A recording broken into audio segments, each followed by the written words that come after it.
Throughout the past year, unsustainable and fast fashion have become the talk of the town. With this in mind, customers have started to shop vintage to cut down their footprint.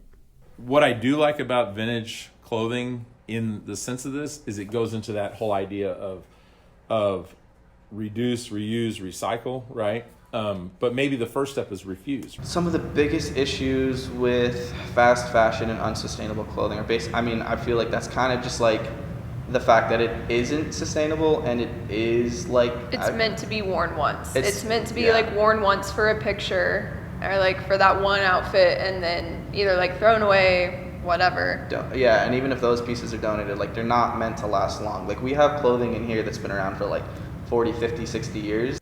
These pieces of clothing will last years, similar to the impact these local businesses have on the environment.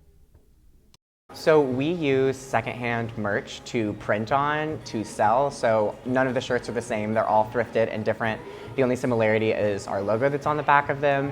And we made that decision, first of all, because it's sustainable. Second of all, it just kind of gives everything some cool character to it.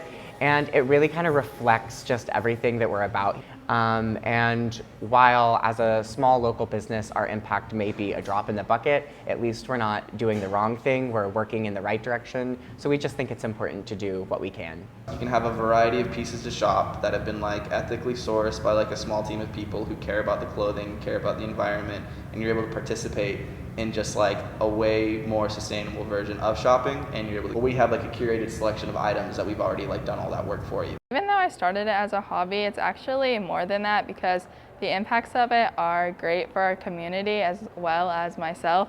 And like I said, it is good for the environment. And if more and more people start to do it, the impacts will start to grow greater and greater. I think the world's hurt when we're unsustainable. We support manufacturing methods that we don't agree with, child labor or unsafe labor work areas. We use water at an excessive rate. When you make the choice to be sustainable, there's so many more benefits. As these issues arise, younger generations are making an effort to go green. Signing off for Central Intelligence, this has been Macie Jungmann and Rachel Dole reporting.